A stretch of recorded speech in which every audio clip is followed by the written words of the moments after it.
Hello बच्चों, तो फटाफट से रिवाइज करते हैं chapter number 10 comparative development experiences of India and it's neighbour. बच्चों ये चैप्टर बहुत इंपॉर्टेंट है क्योंकि यही चैप्टर आपके एग्जाम में कितने मार्क्स का आने वाला है, 6 मार्क्स का आने वाला है। तो चलिए आओ बच्चों फटाफट से इसको बड़े आराम से डिटेल में और फटाफट रिवाइज करते हैं।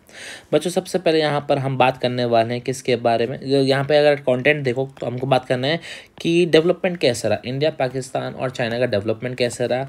दूसरा डेमोग्राफी का मतलब पॉपुलेशन जो है उसके इंडिकेटर्स क्या है। तीसरा जीडीपी और अलग अलग सेक्टर्स का क्या कंट्रीब्यूशन है, इंडिया का, पाकिस्तान का, चाइना का। ह्यूमन डेवलपमेंट इंडिकेटर्स तीनों के कि ह्यूमन कितना डेवलप हो रहा है, और डेवलपमेंट स्ट्रेटेजीज की जिसने जो फॉलो किया हमको ये चेक करना है कि क्या फ़ायदे रहे और क्या नुकसान रहे। आओ बच्चों बात करते हैं। देखो सबसे पहले बच्चों यहाँ पर आपको बात करनी है कि इंडिया क्या मतलब जो दूसरी कंट्रीज़ होती हैं या कोई भी कंट्री हो वो अपनी इकोनॉमी को स्ट्रॉन्ग बनाने के लिए वो क्या करते हैं। वो अपनी इकोनॉमी को स्ट्रॉन्ग बनाने के लिए क्या बनाते हैं, regional and global economic grouping. मतलब ये सारी कंट्रीज मिलकर क्या बना लेती है, ग्रुप बना लेती है। जैसे क्लास में ग्रुप होता है ना, तो वैसे ही कंट्रीज भी ग्रुप बना लेती हैं जिससे वो अपनी इकोनॉमी को स्ट्रॉन्ग कर सके। अच्छा बच्चों कुछ एग्जाम्पल दे रखे हैं यहाँ पे, देखो SAARC, European Union, ASEAN, G8, G20, BRICS. तो बच्चों इसके अंदर अगर मैं आपको बात करूं, यूरोपियन यूनियन, एशियान और G8 इन तीनों के अंदर इंडिया मेंबर नहीं है। सार्क के अंदर है, G20 के अंदर है, ब्रिक्स के अंदर है। तो एक बार एग्जाम में क्वेश्चन आया था कि सार्क, ब्रिक्स, G20 और G8 में किस में इंडिया मेंबर नहीं है, तो आपको इसका आंसर देना था G8। तो मैंने आपको पहले बता दिया, आई होप आपको समझ में आ गया होगा। और सर हम अपनी कंट्री इकोनॉमी को करने के लिए और क्या कर सकते हैं, हम दूसरों के डेवलपमेंट प्रोसेसेस को देख सकते हैं कि दूसरों ने क्या किया, जिससे हम ये चेक कर पाएँ कि हाँ भाई उनको क्या काम कर गया, उनका काम क्या नहीं कर गया, और उससे हम अपनी स्ट्रेंथ और वीकनेसेस को फाइंड आउट कर सकते हैं। यहाँ तक बात समझ में आ गई। ओके अब बच्चों देखो यहाँ पर हमको एक चैप्टर के बारे में क्या क्या पढ़ना है। अब देखो हमको बात करनी है यहाँ पर डेवलपमेंट स्ट्रेटेजी इंडिया ने क्या फॉलो करी और इंडिया के नेबर्स ने क्या फॉलो करी। और देखो इस पैराग्राफ में कुछ नहीं बोला गया, यहाँ पर इन्होंने इंडिया, पाकिस्तान और चाइना के बारे में बोला गया है। इंडिया क्या है, लार्जेस्ट डेमोक्रेसी। पाकिस्तान में क्या है, मिलिट्री पावर चलती है। चाइना क्या है, जो कि क्या लिखा हुआ है, डेमोक्रेटिक सिस्टम की तो थोड़ा बहुत चलना चालू है। वैसे अभी भी चाइना के अंदर ऑटोक्रेटिक रूल ही है, वन पार्टी रूल ही चलता है। तो ये पैराग्राफ इतना रेलेवेंट नहीं है। तो अगर मैं पहले पेज की बात करूं तो पहले पेज से आपको सिर्फ ये पता होना चाहिए इंडिया किसका मेंबर है, किसका मेंबर नहीं है। तो G8 एशियान और यूरोपियन यूनियन का मेंबर नहीं है, बाकी सबका मेंबर है। कोई भी कंट्री अपनी इकोनॉमी को स्ट्रॉन्ग करने के लिए क्या करता है, तो वो ग्रुप्स बनाता है, रीजनल ग्रुप्स और ग्लोबल ग्रुप्स बनाता है। ये चीज़ हमने यहाँ पे पढ़ लिया, और दूसरी कंट्रीज के डेवलपमेंट प्रोसेसेस को देखता है। यहाँ तक बात आपको समझ में आ रही है। ओके अब बच्चों बात करते हैं डेवलपमेंट पाथ। मतलब ये हमको ये देखना है कि इंडिया, पाकिस्तान, चाइना कैसे ग्रो किया। चाइना के बारे में डिटेल में पढ़ेंगे, पाकिस्तान के बारे में डिटेल पढ़ेंगे। और बच्चों ये एग्जाम का फेवरेट क्वेश्चन है इस पर्टिकुलर चैप्टर का, 3 मार्क्स या 4 मार्क्स के अंदर।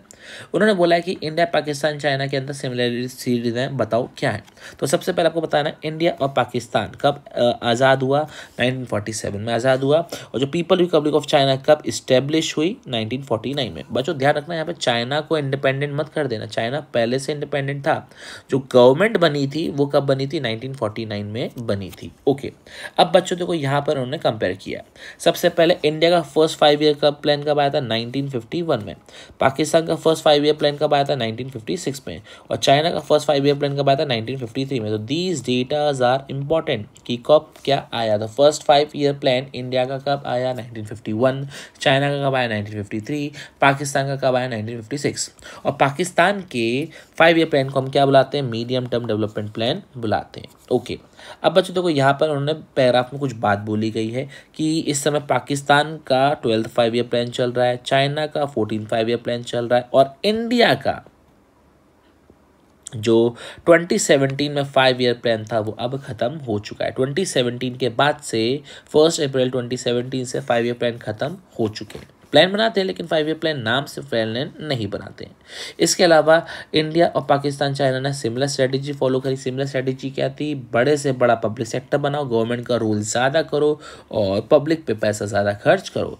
1980s के अंदर सबकी ग्रोथ रेट और पर कैपिटा इनकम लगभग बराबर थी। तो बच्चों ये इन्होंने बोला 1947 1949 से लेकर 1980s तक का क्या रहा।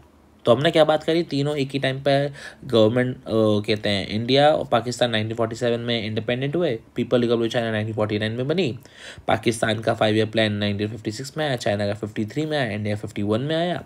इसके अलावा इंडिया पाकिस्तान ने सिमिलर स्ट्रेटेजी फॉलो करी, just like public expenditure, public sector को बनाना। तो यहाँ पर टाइम पास से रखा था। ओके, अब बच्चों यहाँ पर हम चाइना के बारे में स्पेसिफिक बात कर रहे हैं, और बच्चों यहाँ पर जो टाइम लाइन है ना वो काफ़ी इंपॉर्टेंट है कि पहले कब हुआ बाद में कब हुआ, ये एक नंबर पूछा जाता है।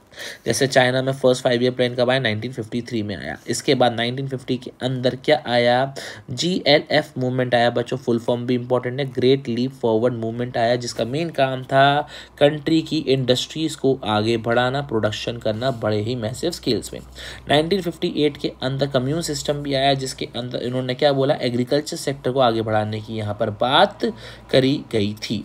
GLF कैंपेन में थोड़ी सी प्रॉब्लम हुई थी, ड्रॉट वगैरह आ गया था, थोड़ी प्रॉब्लम हुई थी।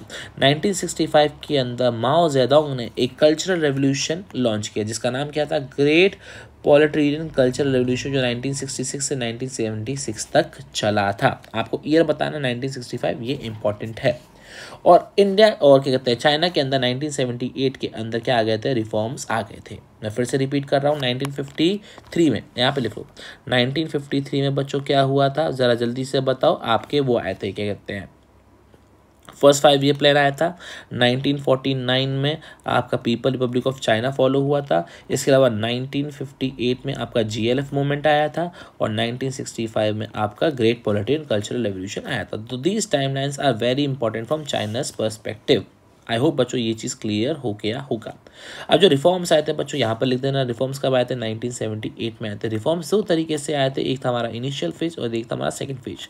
इनिशियल फेज के अंदर बच्चों किसके अंदर आए थे, आपका एग्रीकल्चर, फॉरेन ट्रेड और इन्वेस्टमेंट, जिसको आप यहाँ पर कैसे याद कर सकते हो, फिया करके याद कर सकते हो, या फिर AIF करके याद कर सकते हो, कैसे भी याद कर सकते हो। ओके, तो बच्चों इसके अंदर क्या था, एग्रीकल्चर के अंदर क्या था कि हमने उनको लैंड दे दिया था, फार्मर्स को लैंड दे दिया था, ओनरशिप नहीं दी थी। क्या दिया था, सिर्फ लैंड दिया था कि आप क्या करें, आप इस पर काम करें, हमको टैक्स दें, बाकी पैसा आप सारा रख लें। और लेटर फेज में इंडस्ट्रियल सेक्टर में आ गया था, जहाँ पर हमने इंडस्ट्रीज को आगे बढ़ाने की कोशिश करी थी। क्लियर हो गया। तो दो फेज में चाइना में क्या आए थे, हमारे रिफॉर्म्स आए थे। पहला एग्रीकल्चर सेक्टर, आपका फॉरेन सेक्टर और आपका इन्वेस्टमेंट सेक्टर AIF, ठीक है। बाकी इंडस्ट्रियल सेक्टर बाद में आ गया था। ओके, इसके अलावा चाइना ने स्टेट ओन एंटरप्राइजेस बनाई। स्टेट ओन एंटरप्राइजेस का मतलब होता है जो हमारे यहाँ पब्लिक सेक्टर होता है वहाँ पे SOE होता है, स्टेट ओन एंटरप्राइजेस होते हैं। इसके अलावा पाकिस्तान जो था वो डुअल प्राइसिंग फॉलो लेकर आया, और डुअल प्राइसिंग बच्चों एग्जाम में 3 मार्क्स में पूछा जा चुका है। अब से डुअल प्राइसिंग क्या होता है, तो सुनो, फार्मर्स के लिए एंड इंडस्ट्रियल यूनिट्स के लिए बाइंग प्राइस और सेलिंग प्राइस दोनों फिक्स कर दी गई कि आप इनपुट जो खरीदोगे, आउटपुट जो बेचोगे वो गवर्नमेंट स्पेसिफाइड प्राइस में रखोगे। लेकिन रेस्ट ऑल के लिए उन्होंने क्या बोला, market forces of demand and supply, कि आप उस पर प्राइसेस डिसाइड करेंगे। तो क्या लिखा हुआ है, fixing the prices in 2 ways, farmers and industrial units were required to buy and sell fixed quantities at fixed prices and rest at market prices. I hope बच्चों ये चीज़ आपको क्लियर हो गई होगी, डुअल प्राइसिंग क्या होती है। तो बच्चों चाइना के बारे में मैंने पूरी बात यहाँ पर कर ली। अब बच्चों बात करते हैं पाकिस्तान के बारे में। तो पाकिस्तान का सिंपल मीनिंग यह, पाकिस्तान कब आज़ाद हुआ, 1947 में आज़ाद हुआ। इकोनॉमिक पॉलिसी उसने कौन सी फॉलो करी, मिक्स्ड इकोनॉमी फॉलो करी, जहाँ पे गवर्नमेंट और प्राइवेट सेक्टर दोनों ही काम करेंगे। इसके अलावा 1950s में 1960s में जो इंडिया ने किया वही इन्होंने कॉपी किया। सबसे पहले इन्होंने क्या किया, इम्पोर्ट सब्सटीट्यूशन पॉलिसी लेकर आए। इसके अलावा वो ग्रीन रेवोल्यूशन लेकर आए। इसके अलावा वो नेशनलाइजेशन लेकर आए। नेशनलाइजेशन का मतलब होता है गवर्नमेंट के कंट्रोल पर फिर लेकर आए। फिर बाद में गवर्नमेंट को कंट्रोल इन्होंने हटा दिया, क्योंकि उनको पता था कि हमसे ना हो पाएगा। इसके बाद बच्चों इन्होंने क्या दे रखा है कि पाकिस्तान के पास पैसा कहाँ से आ रहा था, फॉरेन करेंसी कहाँ से आ रही थी, या तो सपोर्ट मिल रहा था, फाइनेंशियल सपोर्ट, मतलब ये कि हमको मदद कर दो, या फिर दूसरा जो बाहर लोग काम कर रहे थे, आई रिपीट, जो बाहर लोग काम कर रहे थे वो पैसा घर वापस भेज रहे थे। इसके अलावा प्राइवेट सेक्टर को इनकरेज किया गया, उनको इंसेंटिव दिए गए कि हम आपको क्या करेंगे, प्रॉफिट देंगे, हम आपको टैक्स हॉलिडे देंगे, हम आपको बेनिफिट देंगे, बस आप क्या करो, काम करो। और इसके अलावा 1988 में क्या आ गए, रिफॉर्म्स आ गए, किसके अंदर, पाकिस्तान के अंदर आ गए। तो आई होप बच्चों आपको ये चीज़ क्लियर हो गया होगा, पक्का। चलो आगे बढ़ सकते हैं। ओके, अब बच्चों देखो यहाँ पर आता है डेमोग्राफिक इंडिकेटर्स, और ये एक इंपॉर्टेंट क्वेश्चन बन सकता है 4 मार्क के अंदर। डेमोग्राफिक इंडिकेटर का मतलब बच्चों यहाँ पर क्या होता है, पॉपुलेशन से रिलेटेड आपको यहाँ पर बातें करनी है। और पॉपुलेशन से रिलेटेड बच्चों आपको यहाँ पर हेडिंग्स जो होती है इसकी ये याद करनी चाहिए, क्योंकि एग्जाम में काफ़ी बार पूछा जा चुका है। सबसे पहले पॉपुलेशन, दूसरा पॉपुलेशन की ग्रोथ रेट, तीसरा डेंसिटी, कितना एरिया में वो रहते हैं, चौथा सेक्स रेशियो, पांचवा फर्टिलिटी रेट और छठवा हमारा लास्ट अर्बनाइजेशन। तो देखो सबसे पहले पॉपुलेशन को ध्यान में रखते हैं उन्होंने क्या बोला गया है कि एवरी 6% कौन है, या तो इंडियन दिखेगा या तो आपको चाइनीज दिखेगा, और पाकिस्तान की पॉपुलेशन बहुत कम है। ठीक है, यहाँ पर हम बात करें डेंसिटी के बारे में, तो चाइना की डेंसिटी सबसे कम है और इंडिया की डेंसिटी सबसे ज़्यादा है, मतलब ये इंडिया में कम एरिया में बहुत ज़्यादा लोग रहते हैं। इसके अलावा ग्रोथ रेट की पॉपुलेशन की बात करें तो इंडिया की ग्रोथ रेट पॉपुलेशन है 1%, चाइना की 0.46 और पाकिस्तान की 2.5। मतलब ये कि पाकिस्तान की ग्रोथ रेट बहुत ज़्यादा है। चाइना की क्यों कम है? बस because of one child policy, OCP, one child policy की वजह से चाइना की जो ग्रोथ रेट है वो काफ़ी कम है। और वही बात इन्होंने यहाँ पे लिखा हुआ है, जो वन चाइल्ड पॉलिसी लेकर आए उसके इंप्लीकेशंस क्या पड़े, पॉपुलेशन ग्रोथ बहुत कम हो गई, सेक्स रेशियो बहुत कम हो गया क्योंकि बच्चे पैदा ही नहीं हो रहे थे, तो सेक्स रेशियो भी काफ़ी कम हो गया और बूढ़े लोग ज़्यादा हो गए थे चाइना के अंदर। ठीक है, इसके अलावा पाकिस्तान में फर्टिलिटी रेट काफ़ी ज़्यादा। फर्टिलिटी रेट का मतलब क्या होता है कि कितने लोग, विमेन कितना बर्थ दे पाती हैं ड्यूरिंग अ लाइफ टाइम। ठीक है, उसके बाद हमारे कहते हैं सबसे ज़्यादा किस में था, पाकिस्तान में, फिर किस में है, इंडिया में, देन अब किस में है, चाइना में है। क्या ये चीज़ क्लियर हो गया? चाइना में सबसे कम है, पाकिस्तान में सबसे ज़्यादा है। पॉपुलेशन ग्रो रेट की हमने बात करी कि पाकिस्तान में सबसे ज़्यादा पॉपुलेशन ग्रोथ हो रही है, इंडिया में उससे कम है, लेकिन इंडिया जो है आगे चल के चाइना को सरपास कर जाएगा। और सेक्स रेशियो बच्चों सभी में कम है, सभी में 1000 से कम है। मतलब क्यों? हर एक कंट्री के, तीनों ही कंट्री के अंदर मेल प्रेफरेंस ज़्यादा दी गई है, कि मेल चाइल्ड को प्रेफरेंस ज़्यादा दी गई है। ठीक है, और चाइना के अंदर सबसे ज़्यादा क्या है, शहरी एरिया अर्बनाइजेशन है। आई होप बच्चों ये चीज़ आपको क्लियर हो गया होगा। बच्चों एग्जाम में क्वेश्चन आ गए तो आपको बस एक चीज़ का ध्यान रखना है कि कौन ज़्यादा है कौन कम है। तो पॉपुलेशन में पाकिस्तान कम, सबसे कम, चाइना सबसे ज़्यादा। ग्रोथ रेट में चाइना सबसे कम और आपका पाकिस्तान सबसे ज़्यादा। डेंसिटी में इंडिया सबसे ज़्यादा और चाइना सबसे कम। फर्टिलिटी रेट में क्या कहते हैं, पाकिस्तान सबसे ज़्यादा, इंडिया, चाइना सबसे कम। इस तरीके से आपको थोड़ा बहुत प्लस माइनस करके याद करना पड़ेगा। आई होप बच्चों ये चीज़ आपको क्लियर हो गई होगी, और अगर टेबल आ गया फिर तो आपके मज़े ही आ गए। चलो आगे बात करते हैं। इसके बाद बच्चों अगेन आपको क्या दे रखा है, एक टेबल दे रखा है। जरा गौर से देखो इस टेबल को। टेबल बड़ा क्या है, 1980s 1990 में देखो इंडिया सबसे कम है, चाइना सबसे ज़्यादा है। और ये देख लो 10 साल के लिए चाइना जो था डबल डिजिट्स में था। 10 साल के लिए 1980 से 1990 में चाइना जो था वो डबल डिजिट्स में ग्रोथ रेट कर रहा था और इंडिया सबसे कम था। बाद में क्या हुआ, इंडिया ग्रो कर गया, चाइना नीचे आ गया, पाकिस्तान भी नीचे आ गया। तो मतलब बाद में इंडिया ने जंप मारी और चाइना और पाकिस्तान दोनों ही नीचे आ गए। क्या ये चीज़ क्लियर हो गया? ओके। अब आता था कि सर चाइना इतना नीचे क्यों जा रहा है, तो चाइना के नीचे जाने का इन्होंने रीज़न क्या बताया कि चाइना में नीचे आने का रीज़न सिंपल ये है कि चाइना के अंदर रिफॉर्म्स आ गए थे जो कि उनके उल्टे पड़ गए थे, और दूसरा पाकिस्तान के अंदर रिफॉर्म्स जो आए थे वो उल्टे पड़ गए थे, और दूसरा पाकिस्तान के अंदर जो पॉलिटिकल इंस्टेबिलिटी है, हर साल हर 3-4 साल बाद गवर्नमेंट वहाँ पर बदल जाती है, तो इट्स नॉट क्या कहते हैं स्ट्रॉन्ग गवर्नमेंट आउट देयर। और बच्चों देखो इसके अंदर ये टेबल यहाँ पर उन्होंने एक्सप्लेन किया हुआ है। देखो क्या लिखा हुआ है, Pakistan was ahead of China, बिल्कुल सही। 1980-1990 में इंडिया सबसे कम था, चाइना पाकिस्तान उससे ज़्यादा थे। चाइना जो था 1980s से 1990 में डबल डिजिट के अंदर कर रहा था। इसके बाद 15-16 के अंदर 15-16 क्या हुआ कि इंडिया डिक्लाइन कर गया, चाइना डिक्लाइन कर गया, लेकिन इंडिया जो है वो ग्रोथ रेट में चला गया आगे। आई होप बच्चों ये छोटा सा टेबल आपको समझ में आ गया होगा। अब बच्चों बात करते हैं 10.3 के बारे में उन्होंने वही बात बोली गई है। तो सिंपल सा आपको बच्चों कैसे एक्सप्लेन करना है, हर एक पॉइंट के बारे में, जैसे एग्रीकल्चर के बारे में पॉइंट बोल दिया, इंडस्ट्री के बारे में बोल दिया, सर्विस के बारे में बोल दिया, या फिर ऐसे 6 पॉइंट बना दिए।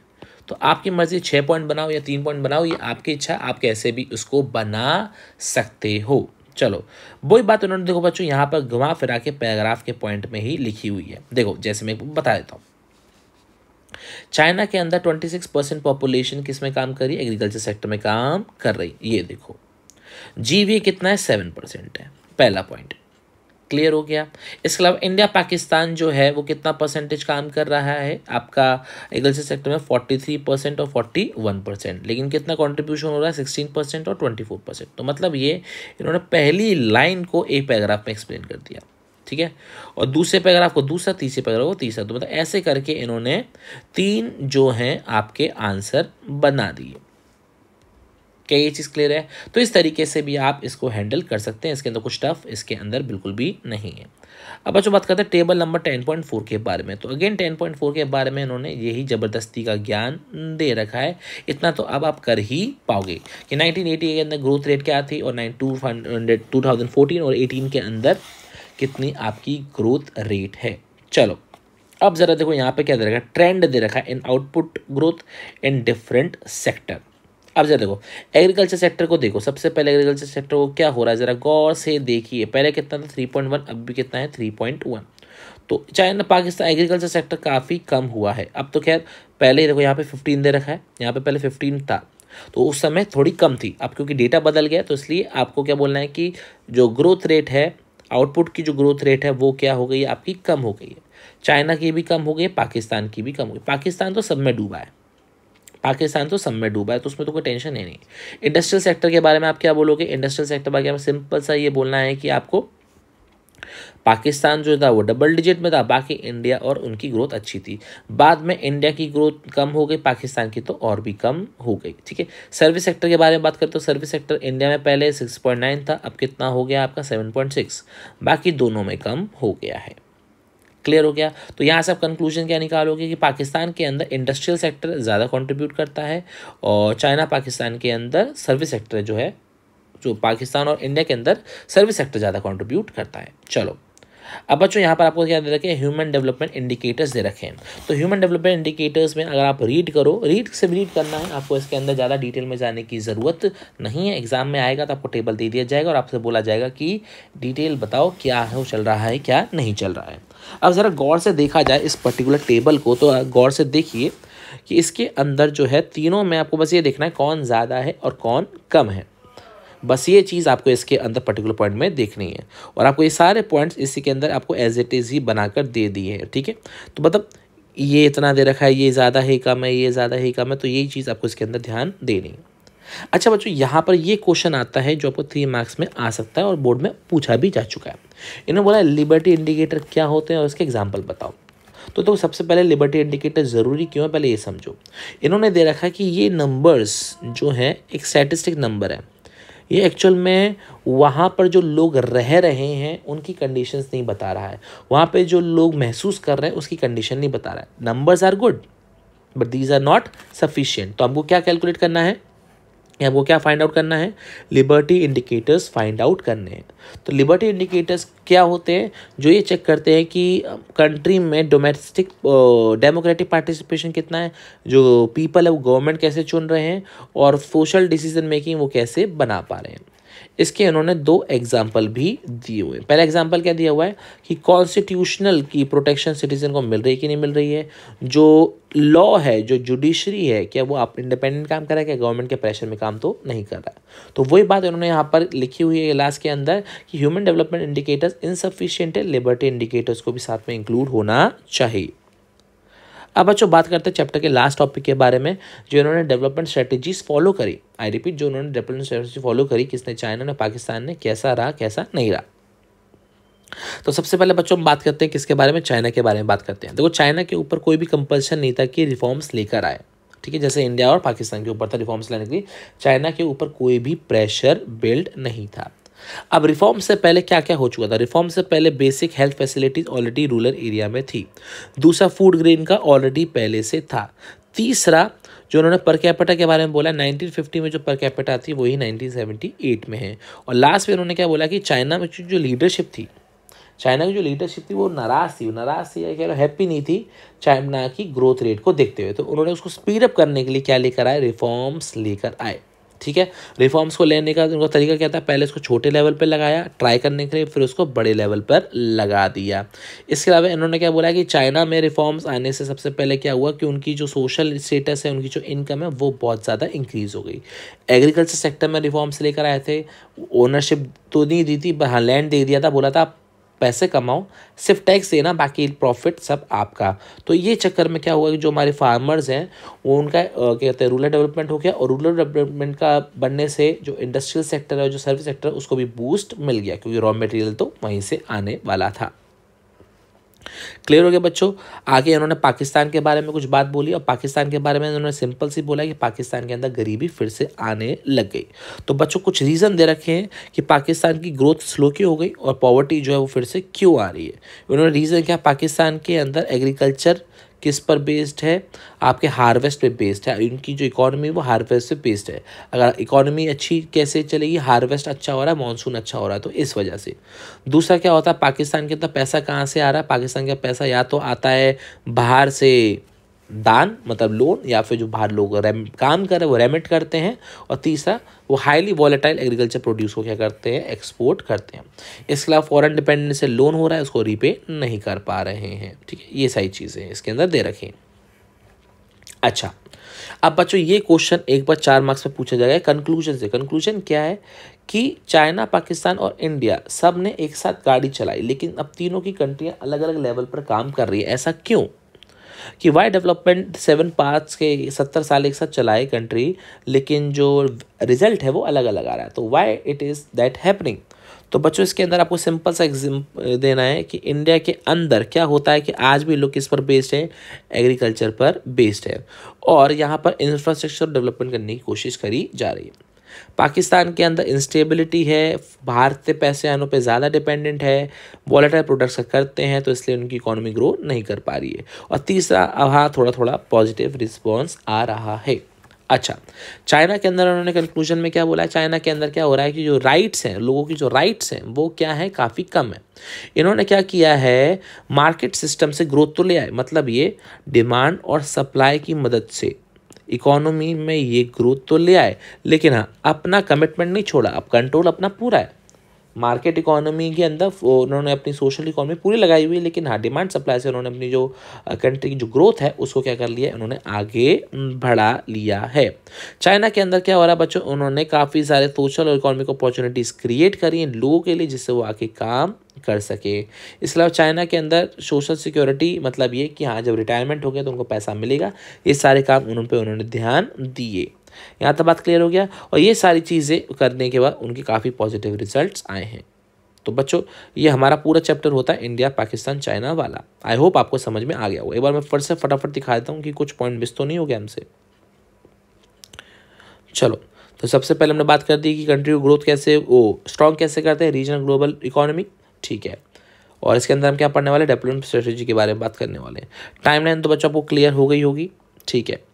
ओके, चाइना के अंदर रिफॉर्म्स कैसे आए थे, पहले किस में आया था, एग्रीकल्चर सेक्टर में आया था, फॉरेन में आया था, और आपके इन्वेस्टमेंट में आया था, बाकी फिर इंडस्ट्रियल सेक्टर में आया था। पाकिस्तान के बारे में हमने बात कर ली, वो जो इंडिया ने किया वही पाकिस्तान ने किया। इसके अलावा डेमोग्राफी इंडिकेटर्स का टेबल आपको समझ में आ गया होगा। ये सारे टेबल आपको ऐसे समझ में आ गए होंगे कैसे आपको एक्सप्लेन करना है। ह्यूमन डेवलपमेंट इंडिकेटर्स का भी टेबल देके आप समझा पाओगे कैसे करना। आपको लिबर्टी इंडिकेटर्स याद करने हैं बस इसके अंदर। और चाइना के अंदर बिफोर आफ्टर क्या था, ये बच्चों आफ्टर वाला थोड़ा सा अच्छे से कर लेना कि रिफॉर्म्स आने के बाद चाइना की ग्रोथ रेट इतनी तेज कैसे हो गई, तो ये आप एक बार कर लेना। और पाकिस्तान की री एमरजेंस क्यों हो रही है, तो इसके 2 रीज़न ये भी हैं कि पहला फूड सप्लाई हार्वेस्ट पे बेस्ड था, हार्वेस्ट अच्छा तो इकोनॉमी अच्छी, और दूसरा आपके ये सारे पॉइंट्स। आई होप बच्चों ये चैप्टर आपका क्लियर हो गया होगा। आई होप फटाफट रिविजन कराने में मैंने आपकी थोड़ी मदद करी। Thank you very much.